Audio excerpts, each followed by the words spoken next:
वे अभिनेता हैं जो अपने दौर में बॉलीवुड कहर कलाकार कहलाते थे।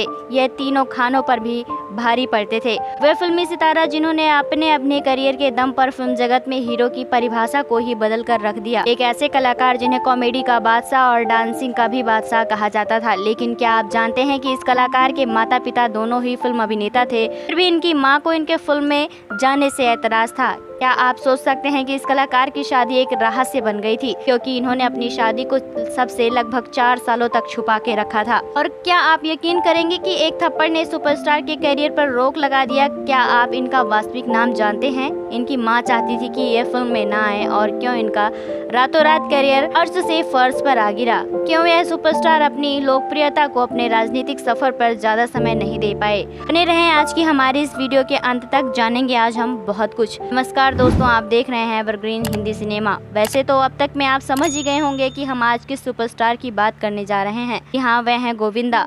21 दिसंबर 1963 को मुंबई में एक अभिनेता के घर एक बालक का जन्म हुआ। उन्हें प्यार से उनके घर में चीची कहकर बुलाया जाता था। उस बालक का नाम गोविंदा अरुण आहूजा रखा गया। गोविंदा 5 भाई बहनों में सबसे छोटे थे। उनसे बड़े एक भाई और 3 बहनें थी। पिता का नाम अरुण आहूजा था। विभाजन से पहले पंजाब में रहा करते थे। उनके पिता उस समय के जाने माने फिल्म निर्माता थे।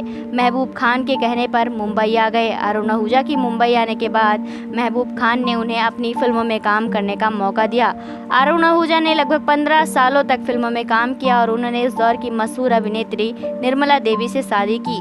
वे मुसलमान थी, लेकिन उन्होंने अपना धर्म परिवर्तन किया। उसके बाद निर्मला के साथ उन्होंने शादी की। उस समय अरुण आहूजा ने बतौर निर्माता एक फिल्म बनाई जो कि बहुत बुरी तरह से फ्लॉप साबित हुई, जिसके बाद उनको बहुत भारी नुकसान हुआ, जिसकी वजह से उन्हें मुंबई का बंगला और प्रॉपर्टी बेचनी पड़ी। सब कुछ बेचने के बाद वे विला में जाकर शिफ्ट हो गए। गोविंदा का जन्म हुआ। गोविंदा को डांसर बनने का शौक था और उनका शौक तब से जुनून में बदला जब उन्होंने डिस्को डांसर देखा था। इसके बाद वे घंटों डांस की प्रैक्टिस किया करते थे। अकेले ही डांस करते हुए नजर आते थे। उनकी इसी डांस के जुनून ने उन्हें एक प्रसिद्ध डांसर बनाया। गोविंदा को बॉलीवुड में फिल्में करने का सुझाव उनके पिता ने दिया था, हालांकि उनकी मां इसके खिलाफ थी। उनका मानना था कि फिल्मों में जीवन सुरक्षित नहीं है, क्योंकि उन्होंने अपने पति को बिखरते हुए देख लिया था। गोविंदा के सर पर फिल्मों का काम करने का जुनून था। इस तरह से सवार हुआ था कि उन्हें विज्ञापन कंपनी में काम मिला, लेकिन उन्होंने उस ऑफर को ठुकरा दिया। गोविंदा को बॉलीवुड में काम करने का मौका तब मिला जब साल 1986 में आई फिल्म शशि कपूर और बड़े कलाकारों की थी, जिनमें काम करने का मौका मिला।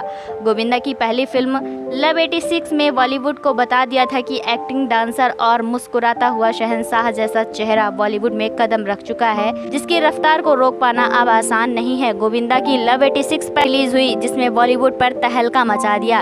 एक इंटरव्यू में गोविंदा ने खुद कहा था कि इसके बाद गोविंदा ने कहा कि उन्हें 70 फिल्मों में काम करने का मौका मिला। उन्होंने 70 फिल्में साइन भी की, लेकिन कुछ शेड्यूल में और कुछ टाइम की वजह से छोड़नी पड़ी। इस फिल्म के रिलीज के 14 दिन बाद ही गोविंदा की फिल्म इल्जाम आई। हालांकि इसमें गोविंदा का रोल बहुत छोटा था, लेकिन उन्हें नोटिस किया गया। उस दौर में गोविंदा 4 से 5 शिफ्ट में काम किया करते थे। हर फिल्म का सब्जेक्ट अलग था।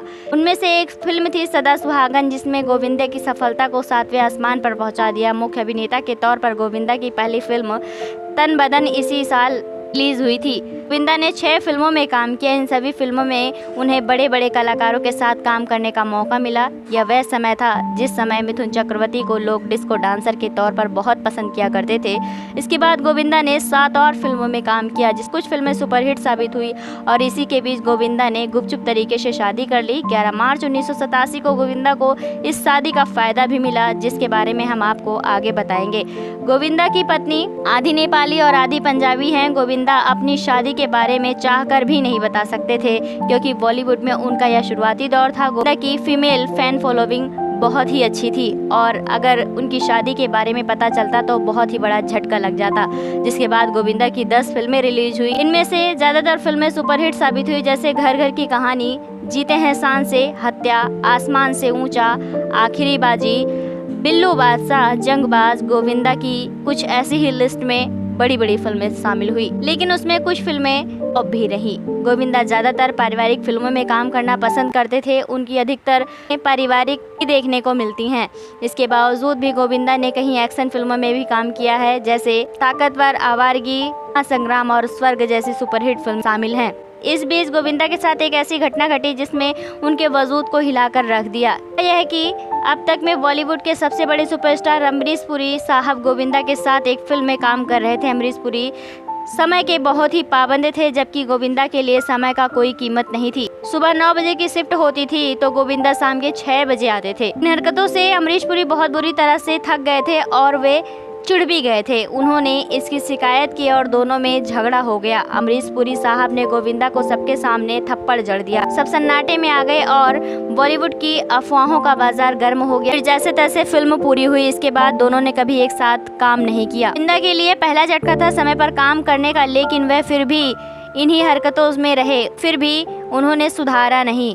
कुछ फिल्में फ्लॉप साबित हुई, हालांकि इसके गाने सुपरहिट रहे। थप्पड़ों के साथ गोविंदा का लंबा नाता रहा है। आगे भी उन्हें थप्पड़ मिले। हेमा मालिनी की एक फिल्म थी जिसमें गोविंदा को लेना चाहती थी, लेकिन किसी वजह से गोविंदा उसमें काम नहीं करना चाहते थे और हेमा मालिनी की बहुत मनाने के बाद नहीं माने। तो हेमा मालिनी ने सारी बात धर्मेंद्र को बताया। धर्मेंद्र ने उन्हें समझाने की कोशिश की और उनके ना मानने पर उन्हें थप्पड़ जड़ दिया। के बाद गोविंदा हेमा मालिनी के साथ फिल्म में काम करने के लिए राजी हो गए। इस बीच गोविंदा की फिल्में हिट हो रही थी और गोविंदा ने अमिताभ बच्चन के साथ फिल्म में वापसी ली। उनकी कुछ हिट फिल्में थी राजा बाबू, कुली नंबर 1, दीवाना मस्ताना, हीरो नंबर 1, दूल्हे राजा, मियाँ छोटे मियाँ, ये कुछ सुपरहिट फिल्में थी। बॉलीवुड में करिश्मा कपूर के साथ गोविंदा की जोड़ी काफी हिट साबित हुई। गोविंदा और करिश्मा की फिल्मों को दर्शकों ने हाथों हाथ ले लिया। गोविंदा का फिल्म हसीना मान जाएगी के लिए बेस्ट कॉमेडियन का अवार्ड भी मिला और साजन चले ससुराल के लिए फिल्म फेयर अवार्ड मिला। गोविंदा ने फिल्म हद कर दी आप में 6 तरीके की भूमिका निभाई थी। इसके बाद गोविंदा धीरे धीरे गिरने लगे। 2000 के बाद गोविंदा को फिल्में मिलना कम हो गई और इनमें खुद उनकी गलती थी। ज़्यादा फिल्म एक साथ साइन कर लेना, शूटिंग पर समय पर ना पहुँचना, कई वजह इनमें शामिल थी। इसके बाद गोविंदा ने कुछ समय के लिए ब्रेक ले लिया। उसके बाद गोविंदा राजनीति में उतरे, लेकिन गोविंदा उसमें सफल ना हो सके। इसके बाद गोविंदा फिर से बॉलीवुड में उतर आए। गोविंदा ने कई फिल्मों में काम किया जो कि ज्यादातर फ्लॉप साबित रही।